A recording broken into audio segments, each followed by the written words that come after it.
Hello, I'm Tom Morgan, Microsoft MVP and Community Reporter at Microsoft Ignite 2019. I'm joined today by Karuana Gatimu. You are the Director of Customer Advocacy Group in Microsoft Teams. So, Karuana, what is the Customer Advocacy Group? Why is it important and why should we care about it?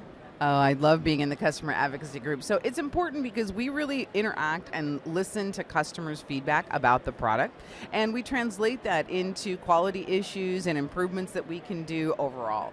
And we drive all of our community work, our customer enablement. There's another group at Microsoft that calls themselves customer engineering. So we're very similar to that, but we do a lot of outreach like at events like this around the world. So we really like to be the voice of the customer across the product. Okay. So that means you must hear a lot of different opinions, good and bad, white and black, like all these different people's opinions, partner opinions, user opinions. How do you deal with all of that? Like, how do you navigate through everybody's strongly held, passionate opinions? That's a great question. Well, you know something, I think if you put the customer in the center of those opinions, it really helps to balance it. And when I train people on doing adoption or driving a service strategy, I always ask them to make sure that that user community is in the middle. And the other thing about that is there's not always one right answer.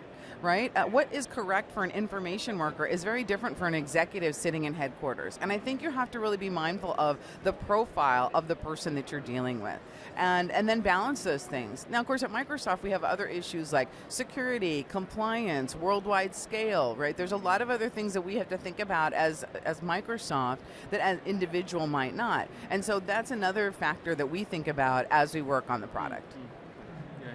And as you're doing that, is there kind of a single thing, like a guiding star that you use to kind of focus how you give that feedback to the product group, or is it, how does that work? Well, you know, we sit directly in the product group. We are the product group. So, I mean, you know, we're giving feedback to ourselves, but we definitely count the rankings of issues in user voice, the impact of issues that come from our support channels, feedback from our MVPs and our RDs and Microsoft partners who see things at a very broad scale. So we aggregate that and we use machine learning and other processes to pull that together in content that our feature PMs can then look at as they're actually doing the backlog of the product. So, you know, it's a process where we go through agile planning and all of these issues come into that planning process, and that's how things get changed in the product itself. So it's really exciting. That's why I love being in engineering because, you know, you're really close to the birth of the product. I've been in Teams for 3.5 years since before preview, and this journey has really shown me the commitment that people have to having something be of quality for people. And that's why Brian McDonald, who's our corporate vice president, created the quality and customer obsession team in Teams Engineering, of which I'm a part, to really focus on those issues and make sure that that information is being collated and is actioned. And we look at scenarios end to end. One of the things that happens in engineering is you can get really deep in your particular feature, but you might forget how it interacts with the beginning or the end of a user workflow, which may involve more than one product, more than one feature, everything from logging in all the way to publishing. You know, these things have to be looked at holistically. So that's what our group does.